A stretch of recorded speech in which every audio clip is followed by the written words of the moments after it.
Welcome back, Kansas City Underground. We are on episode 2 of the series within a series on building light, agile structures, thinking about how we build flexible organizational structures and teams that reflect often together, they innovate, and they apply these emergent practices to aid in disciple making. So if you missed the episode last week, I'd encourage you to go back, pick up on that one, just to hear the intro from Corey and I's discussion on, is it Corey and I or Corey and I? Corey and I? Anyway, all that we talked about around what it means at an organizational level to build light, agile structures, but then also how we think about that within the microchurch or the everyday practices of a missionary. So, and also our grammar, to be very flexible with our grammar. Yes, be very. Poking Brian, anyway, he's always secretly judging your grammar. Always know that. I'm surprised that you waited that long to make a joke. Like you I'm a little slower to have a sinus infection. Hey, welcome, Rob Wegner, regular contributor. Or at least you were like 2 years ago. Yeah. I'm sorry. You don't have to be sorry. There's so many wonderful people to talk to, man. Well, when we pulled up when we pulled up observation number 10 around organizational structures, I was like, man, we got to talk to Rob on this one. Nice. Because it feels like this is in some way your jam. It goes to 11, actually. This one excites you. It does. Because 11 is one louder. It's one louder. They could all go to 11, but this one goes to 11. This one goes to 11, man. 11, 11. Okay. For anyone that doesn't get that deep cut, sorry. Look it up. We're not explaining it. That's right. That's what the internet is for. All right. So something that comes to mind that I'd like to get into is the Lightload Leader Starfish, which we pull from. We pull that from Starfish in the Spirit. So your book with Lance Ford and Alan Hirsch. Or the Structure Starfish too, actually, is very yeah. I was thinking both of them. I just wasn't done with what I was saying. Sorry. I'll shut up. But I was also thinking, when we were first forming the Kansas City Underground, I remember you often saying you were reading that book by Brian Sanders called The Underground, which is a really helpful book. And you'd say, man, I remember getting to chapter 6 where we talked about the umbrella organization. I think it was chapter 6 or chapter 9. And you're like, I thought, oh no, you should just tell the story. I shouldn't tell your story. I mean, it's funny. You read a book and the title of that chapter was governance. It's like, oh, this is going to be the worst chapter. I can't wait. And I was like, this is the best chapter in this book. I do jam out a little bit on structure because some of it's because of past pain. When things start to get moving, in other words, I've seen this happen in a few different contexts personally, and then in many, many other contexts, like when you're in a pre-existing structure and you're starting whatever you want to call it, a skunk works or a parallel pathway or a research and development where there's freedom. Like, hey, what if we just help ordinary people become disciple makers and then plant the gospel? And what if simple expressions of the church popped up and they start to add or multiply? What I saw happen is eventually you get to a point where it demands a response from the pre-existing structure. And it becomes a prophetic witness. And then there's a question of, are we willing to restructure, or are we going to release this or reject it? You know what I mean? And I've seen a lot of things get squelched when it's like, nope, we're not going to restructure. We have a structure, and the structure itself, which is invisible, has a very visible effect on things, and it can create like a missionally adverse environment without people really consciously knowing it, because we've inherited a certain structure for church that most people it's just a part of the normal social contract for most people. Um, they're not even really thinking about it.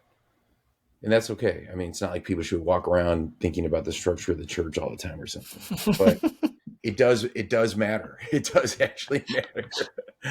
And so that's why it's important to me. I'm like, we want to see God's people released into their maximum influence, which means eventually you have to have a structured conversation, I think, if you're going to do something that has some kind of organizational identity.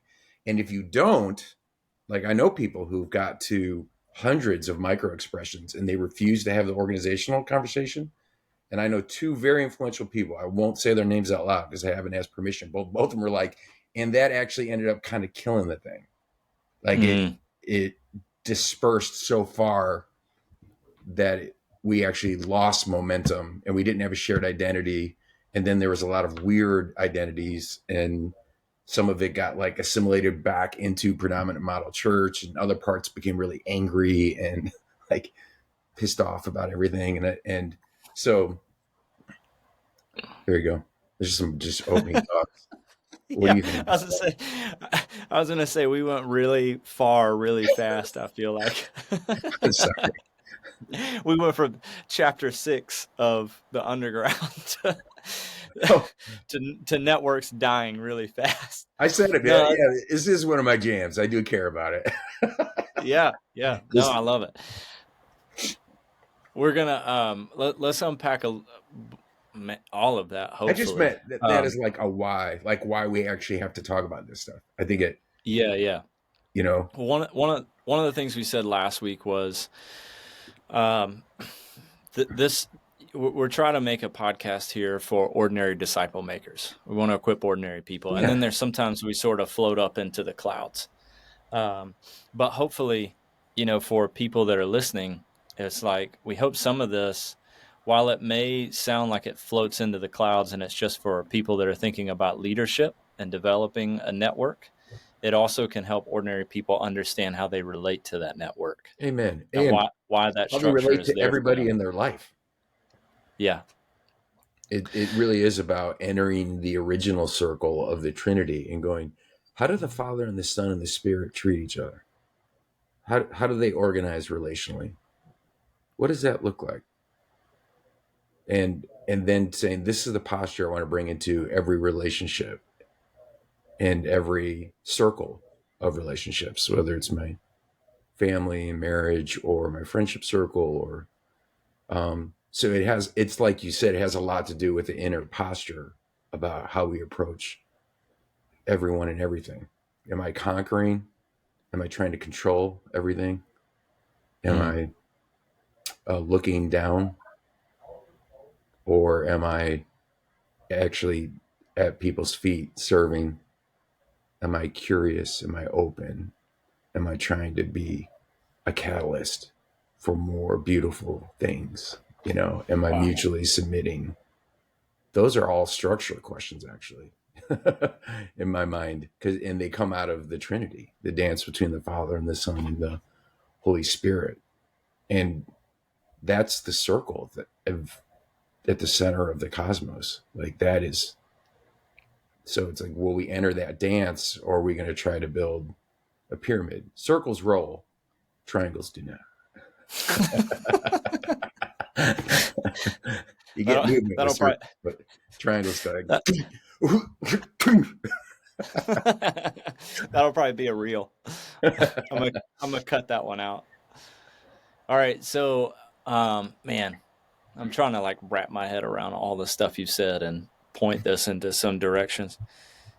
So I mean, the main observation that we're hitting is that we have to think in agile, light ways. We have to be willing to innovate. We have to be willing to try new things. I love what you're saying about curiosity, being a learner, having that posture that listens to and responds to rather than saying, no, it's this. You don't fit inside the little box, it's out. Um, Maybe it's helpful. Why don't you kind of give an overview of the structure of Starfish then? Talking about some of it, it's built on the idea that Um, Fundamentally, the church it's not an institution. It's an organic system. The metaphors we get are family, body, a vine, and those are the metaphors that should be our defining metaphors instead of a corporation, a business, um, a triangle hierarchy. Those were not the guiding metaphors that Jesus gave us. So in the structure of starfish, I said fart, structure fartfish. Sorry. Wow. I have a sinus infection. My brain is on slow mo. It's so the first part we talk about is called being circle celled. Um, and so movements are, if you look at them, they're basically composed of many circles. It's like a fractal network of circles, and the circles are independently relating and um, and they have some autonomy, but they're connected, like in a body. Like my fingers are connected to my hand's connected to my arm. But fundamentally, if you get all the way down to the body, we know it's actually all these cells that are connecting and relating and moving. And so getting back to that mindset of like, hey, the original structure is the Father and the Son and the Spirit, and it's this dance of um, love and mutual submission and joy and peace and shalom, and each pointing to the other and celebrating the other, and they're each distinct, but yet there's this oneness and this fullness. That's what we're being called into. Like that's where we've been adopted. That's where we're seated. That's where we've been placed. And how do we live that out? So the idea of primarily organic metaphors and circle cells and when you start thinking circles, it changes things, because now like we're sitting together equally facing one another, and now we're seeking to not it changes the role of the leader, I guess. It's like now I'm becoming a facilitator. This is about conversation. It's about give and take and discovery versus like I'm up here at the top of the pyramid and I'm directing and controlling and lecturing and ordering. So your role becomes that of like a guide, an elder, a catalyst, and we're always being tempted, the ego trap of a leader, putting our identity into, a hierarchy, a certain title, flawed definitions of success. And what we're trying to get at with the starfish structure is that everyone can become as powerful as possible, like that they can reach their maximum influence, um, and everybody's leading and everybody's following. There's not like a few leaders and then a bunch of followers. And we all have like someone is right in front of us and someone who we're bringing along right behind us. And so not everybody will have the same level of influence, because the way some people are gifted and called to have more influence than others, but we're all radically committed to everyone reaching their maximum influence, whatever that is. So so you think about it in terms of cells. Instead of control, you're trying to be catalytic. You're moving into this mindset of like spiritual parenting. So it's about eldership and guiding. Those are some of the things that come to mind when we talk about structure. So think about it like a family, an organic system, and we want everybody to become a successful parent with their own family, birthing another family, all these little circles. Yeah. Yeah. So again, with the observations, what we're trying to do is say these are sort of 15 observations that emerge in maybe, I don't know that successful is the right word, but like they're movements that are happening around the world. So Yep. this is like one of those ideas that keeps popping up as like lightweight, agile systems. So that's really rich, all of those pieces that you just added to the conversation there. Um, I it feels obvious to me how the things that you just said are embodied in the Kansas City Underground, but I also live it, you know. Mm-hmm. So while it may be obvious to me, maybe it's not so obvious to those that are watching or listening. So as you think about the things that you just said, again, these ideas shaped us. Like when we were forming, it was like we want to see a network that embodies that, whether that's when our leadership influencing team, our hub teams are getting together, or whether that's at a microchurch level. But I don't know what comes to mind when you think about the way that we've embodied that, like some bright spots, some places of hope where you're like, yeah, like we're doing that lightweight agile system. I see it here. I think about a story here. Is there one I or two think, things that maybe come? yeah, I think it'd be fun for you to go first on that, and I'll go second. What are the bright spots for you? This is your interview, man. No, this is us. We're um, having a conversation. yeah. All right. Um, I think as I listen to that and I think about the way that we're trying to operate as a family, I think one of the places would be our operations team and the way that we relate to each other. There's no one person in charge. Mm-hmm. That it's a flat leadership structure. So again, I'm thinking about the observation that 248 is making is we're promoting greater participation and ownership among all of our team members. Mm-hmm. So they say it leads to increased buy-in and commitment to the movement. And I don't think that. I mean, I think there are moments where one of us or two of us may feel a little left out or left behind, but usually we can voice that and go, hey, I'm lost on what y'all are talking about here. I need to be caught up.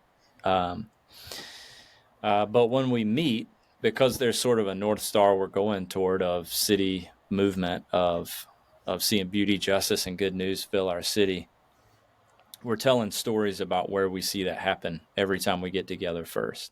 Mm. We're not like getting together and going, all right, what do we do next? What do we accomplish? Who are we telling what to do either? But also there's the freedom within that smaller leadership team that may be offering some guidance, direction, breaking down barriers or walls, whatever that is. That I'm thinking of Corey right now pursuing something that he feels like I think Jesus is leading our network this way, and I think Mm-hmm. there's potential movement over here with young adults in our city. And it's like, cool, man, love what you're doing. Tell us how to help. And there's the freedom to explore, and we'll put resources behind that potentially. But also, there is the freedom to go. Mm, I don't know that we're going to put a bunch of resources behind that, but we love it. Keep going. You know. Um, so I feel like that's one way that we've been agile, lightweight, flexible as we've kind of moved over the years. We Mm-hmm. talked a little bit about this last week. We've not been so committed to language that we're afraid to change it or edit it. Mm-hmm. Like we're willing to go, man, we used missionary for a long time, and now it feels like we're really leaning in more to the word disciple maker because it might set up a better Mm-hmm. foundation for holistic disciple making. Can we sort of use these words interchangeably for a while and see how they feel? So our the vocabulary question is kind of being answered. Yeah, I don't know. Those are a few Yeah, ways, kind of at the network level. yeah. It's we do have a centered set that um,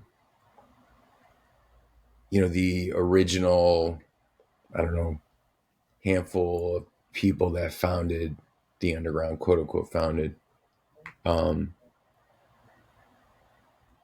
worked really hard to bring, like, okay, what's our mission? What's our vision? Um, what's our centered set in terms of our orthodoxy, and then the manifesto and our values? But I also think we've invited people to keep informing that. without like deconstructing it until it's not meaningful anymore. Um, and because the centered set is small and tight and powerful, it draws people, and they can own it. And yet there's so much space to creatively contextualize it, and Mm-hmm. then to use different language to describe the same thing when it's important and necessary. Um, and I think that's what allows for like a shared sense of identity that's strong, and yet we can be very diverse and very decentralized. And like one of the bright spots for me I was thinking about is um, like from the beginning, when you think, okay, there was one hub team, that's a little circle that's beneath what was a little network of 3 microchurches and 72 missionaries. And that hub team was, we were confused and learning things and adapting and getting more and more clarity on like, oh, here's what a missionary is and what a microchurch is and what a hub is. And then these little networks of microchurches. And it has been amazing to watch, like, okay, go from one hub team to 11 hub teams, and from 3 microchurches to 100 and something microchurches. And it basically has been this very simple, like circle of circles that keeps reproducing, you know, and that is very refreshing. And there's been a spirit of co-laboring Mm. between the different hubs and networks of microchurches that has had conflict. It has had misunderstandings. So that's very present. But there is, by and large, just incredible like synergy and sense of like oneness, even though it's multiplied a lot and it's become more and more decentralized. And there hasn't been like a lot of large and in charge kind of voices or issues. There haven't been any like huge power plays of someone like trying to take over the network or and it's just refreshing to be 5 years in and go, thank you, Jesus, that's amazing. But Yeah. it gets back to like, what's your inner posture? And are we going to Mm-hmm. do the relational, emotional, and spiritual work of having the difficult conversations and holding the tension and doing the things in the private spaces you know, with Jesus and a few other people to grow up, Mm-hmm. you know? And so I think about in my mind, I'm like, I've had probably 4 or 5 kind of Matthew 18 type conversations in the last 3 or 4 weeks. And an old version of me would have been, oh, this is so exhausting. Like, oh, it's not working. Oh, and it's like, no, actually, Jesus does his best work in conflict. We're actually learning how to love each other. And Mm. that's what the circle structure can facilitate, Mm-hmm. you know, is that kind of catalytic environment. And it feels to me like that's happening in a lot of different places. Um, and that's really beautiful. So that's the highlight. I could just see like all these circles, you know what I mean? Like reproducing, and they are a network and it is a body. And I'm grateful for that. Yeah, 2 other things came to mind while you were saying that is like the conversation I was on right before we started recording, hanging with 2 microchurch leaders that have seen multiplication. So there's like 4 or 5 of these microchurches now that are addressing like a very specific thing in our city. Mm-hmm. And Bree and I have just tried to meet regularly to say, how can we support? And basically, today's conversation was just another step and saying like, hey, we see some of the network stuff up here, like you're starting to do that, and Mm-hmm. you're moving from we were disciple makers that engaged the thing and saw a microchurch, and now more people are doing that, and being Mm-hmm. able to speak in and go, actually, I don't know that we should be coaching you anymore on your microchurch. I think we're at the point where like we can give you some of these lightweight structures to go, we should be coaching you on building this structure so you can coach more of these leaders to do the same thing you're doing. That's it, Like man. It's you're like an a emergent hub now. a multi-generational. It's like, hey, you're becoming grandparents here or great Yeah. grandparents, you know? Yeah. And there's certain things you need. There's certain tools you need. There's Yes. certain ways to organize around that to like hold the thing. Um, the Yeah. other side of it. It gets back to when you have a decentralized structure, it makes the need for equipping so much higher and the Mm-hmm, need for coaching so much higher. Because now for us, equipping is when there's a translation of skills like head, heart, and hand, where not only are you able to do this, but you're going to be able to help someone else to do this. And there mm-hmm, are things that we need to know. We need to know how to practice forms of contemplative prayer and contending prayer. We need to know how to fast and how to have these rhythms, not just individually, but corporately. We need to know who people of peace are and how to find them and engage them. And we need to know, all of these things like hospitality and what does that look like when it's embodied in my context, and gospel fluency and discovery groups and all these. I mean, there's a lot to pass on. yeah. And it goes from primarily like a teaching to inform to like an equip to release and send and multiply. And those are the things that the elders or the equippers, we use our language to describe it, hub teams. That becomes the majority of what they do. Mm-hmm. Yeah. Yeah. The other side that was coming to mind was just the current posture we're in of moving to Underground 2.0, Mm-hmm. as we're affectionately calling it. But to go back to that idea that there's an original hub team of the quote unquote founders people, now there's 11. And we that were there in the beginning are Yeah. saying, I don't think it should be our voice that tells everyone where to go and what to do, but Yeah. like Because, now we need a we voice.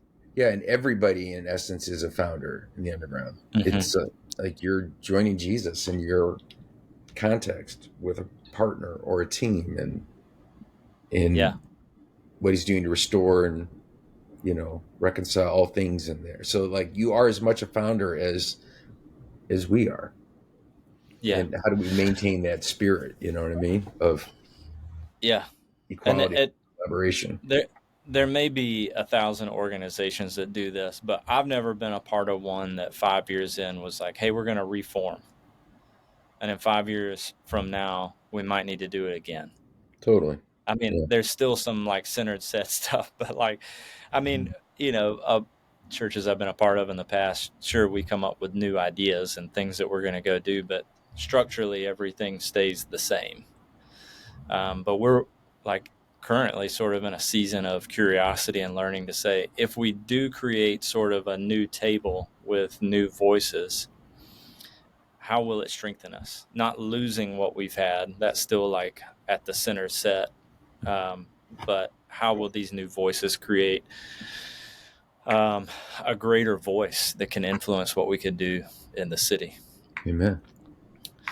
So, yeah, last question. I'm just going to circle back to the top of Can I some of add the one things. thing to that? Yeah. I think it would be helpful for people to understand. So there was the first hub team that we talked about. And what happened is over time, as microchurches began to add or multiply and new hub teams begin to emerge, and then we formally train them, and then they're like, hey, we are a hub in the Kansas City Underground, and we're called Share the Hope or Serve or Rock Island, which is so exciting and amazing. It's like, whoo, look at that. It's one of those kind of waypoints. What happened is the original group was trying to be a hub in a very hyper local part of the city, but also then serving all the other hub teams, like a hub support team for all the other hub teams. And we actually kept spending more and more and more time doing that with Mm-hmm. less time on our hyper local geographic focus where the missionaries and the microchurches are there. Fortunately, a lot of those people were here from the beginning, and I think they had a sense of kind of selflessness, like, hey, we know what's going on, and we're going to keep doing the work that God's called us to do, and we're not in some weird codependent relationship with you. Like, and everybody, and there still were training huddles, and there still were coaching circles, but now we're basically saying that actually that happened, and it was good, and it was organic, Mm-hmm. but now it's led to a misrepresentation of the network, Mm-hmm. where the first hub team has kind of become this ops team for the whole underground, and it doesn't actually look like the whole network anymore, and it is the OGs, and that is actually an imbalance of power. And so we basically said the Shawnee hub, which was the first hub, is basically dying, and we grieved that for like Yeah, we did. 6 months, Yeah. easy, like just going, oh man. And then also saying this team that was the Shawnee hub and also kind of the ops team, this is actually going away. Mm, And it's been a year or more of kind of actually all of us going, can we let go of this? And yeah. it's okay to be sad about it. And there is a season coming where this team will not exist anymore as it is. And it's been magic. It's been amazing. Like, Yeah. what is this? Even right now, I'm like, I don't want that to happen. That's a bad idea.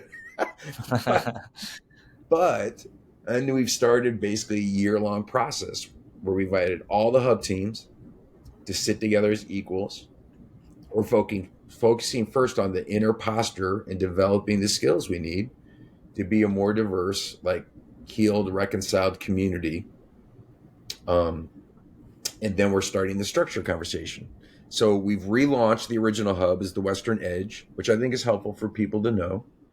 Yeah. And Yeah. that team is like really that hub team and that network of missionaries and microchurches. It's been a blast. Like they're like, we got Yeah. our hub back, you know. Yeah. And we've been having, a couple of weeks ago, we got together in someone's home and had a meal and just prayed together for an hour. And we've gathered together as a collective last Sunday to celebrate Easter, and it was incredible and so much joy and laughter and life. And then we've started a series of equipping gatherings, 5 of them that we've partnered with someone we really, really respect in our city to help us have some like trauma informed skills. And it feels so amazing. Like, it's like, yes. Yeah. And then Yeah. we're in the middle of this process of saying, okay, there'll be a new table, and we need it to look like the whole network, not just the original people. And we need to look and go, what are the seats we need to have at the table? We know it's APEST, but there's going to Mm-hmm. also be some other probably really practical functions to serve the network. And then discerning as a community who needs to be at those seats. Mm-hmm. And it's not just the OGs. They don't automatically get a seat at the table. So all of us have had to say, like, it might not be good for us to be there. And this is what you could call organic hierarchy. Yeah. Like a traditional hierarchy is like, oh, of course, all of us. I mean, we're all going to be at that table. I mean, but organic hierarchy is like actually the hierarchy is changing, and it can actually change in a conversation where it's like, oh, this is a shepherding conversation. So the Mm-hmm. shepherd here actually has more influence than the apostle or the evangelist. Look at the hierarchy, quote unquote, and it's more, think of it as influence. It's like this person has to have more influence right now, and so we need to kind of look again and go, what's the organic hierarchy that the underground needs now? The people at that table, and they shouldn't get comfortable. Yeah. It's like, you're Yeah. not going to be there forever. No way. This network is constantly changing and adapting, and Yeah. Yeah. so I just wanted to fill that story in for people, That's good. because I think it's helpful to go, oh, what are you talking about? It's like that's what it looks like when we're saying we're kind of reforming, and it's always will always be reforming, Yeah. always. Yeah. Man, I got 3 more questions now that I want to go No, into, no, but it's I around won't. 40 minutes, man. We got to wrap this Yeah. thing up. I am. I am. Like high level overview what I wanted to go into was fractals, because I think that's a helpful conversation for people. But people can go look up fractals and make up their own mind about that.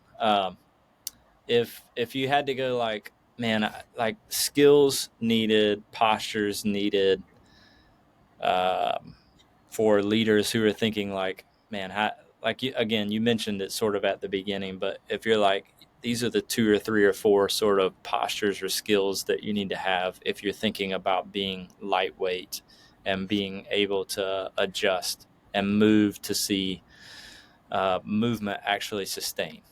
Um, Mm-hmm. like insecurity is not one of them. Like if you're insecure, you should probably start dealing with that. You know, like what comes to mind as far as that? Um, I think um, beyond words about Jesus is, creator, sustainer. He's literally holding the whole cosmos together.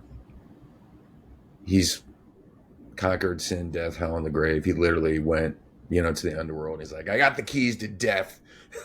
I've got the keys to Hades, and it's not even like a challenge for him. It's hard for us to wrap our mind. And now he's in Jesus, everything's being reconciled in heaven on earth. Like he is, without forcing anyone to do anything, he's playing like 10,000 dimensional chess with billions of people and moving everything towards the reconciliation of heaven and earth, and evil's going to be vanquished, and we get to be a part of that. And he treats us with so much respect and dignity.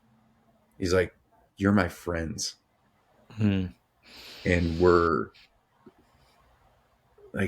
co-laboring with Jesus, you know? And I think for leaders, like if you have a leadership gift and you've been in organizations where there is like a strict hierarchy, which is everywhere. And I'm not saying hierarchy should be, I'm not like an anarchist. I'm not against hierarchy. But I'm saying if we can, I mean, the first thing to work on is like, man, how do I treat other people the way Jesus is treating me? Mm-hmm. Yeah. To look at them and go, this is not a volunteer, or this is not a donor, or this is like whatever those other kind of domesticating titles are, and go, this is a co-laborer, Hmm. this is a partner. And like Jesus, like, oh, you're going to do greater things than I even did. And I actually believe that. Like, I believe that about you. I Hmm. really do, man. And I believe it about so many people. Um, and that's if you can, ask the Lord to give you that um, posture where Paul does that all the time, with Timothy. He's like, I am a father to you. But there's this little verse hidden later on where he says he's my co-laborer. And Mm-hmm. I like to think Timothy had to be like, bro, highlight that part of the letter. Did you see that? You know what I mean? Like, dude, he's like, I'm his equal. Like, I'm his co-laborer, man. And I think having that internal posture, um, instead of like a bad paternalistic kind of posture of people are all stupid and I got to figure this out and kind of Mm. let people know what to do and organize, the sheep because they're,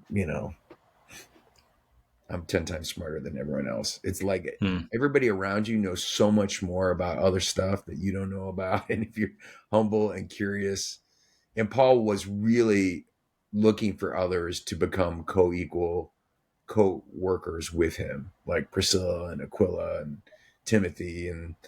Um, and so that would be my one. I mean, that's the thing that's coming to mind to Yeah. me today. I. It's like, that's the thing, man. If you can Yeah. remember how Jesus is treating you, and like, I don't deserve to be his dog or his pet turtle. And he's like, Rob, what do you think about this? I'm like, what? What? You care about what I think, Jesus? He's like, yep. That's my experience with him, man. And it's mind boggling, So, and we talked about it today with New Thing. It's like when you know you're the beloved, and experience that, it funds a humility in your life where it's like, I don't have to get all this affirmation from being better than other people. And as a 3, that is a long, hard, constant repentance in my life. Because I used to think I was like really smarter than most of the other people in the room. You know what I mean? And I needed to do that. Yeah. I regret that. A lot of arrogance, man. That Yeah. inadvertently was, putting a cap on a lot of things that weren't supposed to be there. So, how about you? Like, what's your one thing? That thing you said. I was really sitting here. I was like, I hope he doesn't say anything else. Because I think I could walk away with that. Like, personally, I'm just like, I gotta sit with that a little longer. How does that, like, mm, that gift that you asked Jesus for in that field that you told us about? I'm not giving the whole story because it's your story, but like, and I've been thinking about that. Like, how do I ask God for good gifts like that? Mm, And mm, to hear that you're like, He gave it to me, and it's what, like, after hearing you say that, I was like, I mean, I think I have some of that in me, but I'm gonna walk away from this and go ask Jesus to give me more of that posture to see mm, others in that way. Like, that's mm, my I will, is like, yeah. I mean, I have arrogant tendencies. I don't think I'm like a super arrogant person, but it's like, no, I need more of that desire to look at people and go, hey, what should we do next? What do you think? Um, and then like receive that gift of wonder at like whatever they come up with mhm. is what Jesus was inspiring in them, And and how to. sometimes, like Paul, you got to go, hey, sleeping with your mom's a stupid idea, bro. You know what I mean? You're still a spiritual parent. It's not like Yeah, yeah, anything yeah, goes, right? So, yeah, yeah. No, I but appreciate that. That's fair. yeah, I'm not correcting you. I'm just like saying to everybody who's listening, there is a maturation process, and you're not forfeiting the wisdom, hard fought wisdom that you have. Oh man, I'm so glad that's making it into this. Look up Corinthians, people. Look up Corinthians.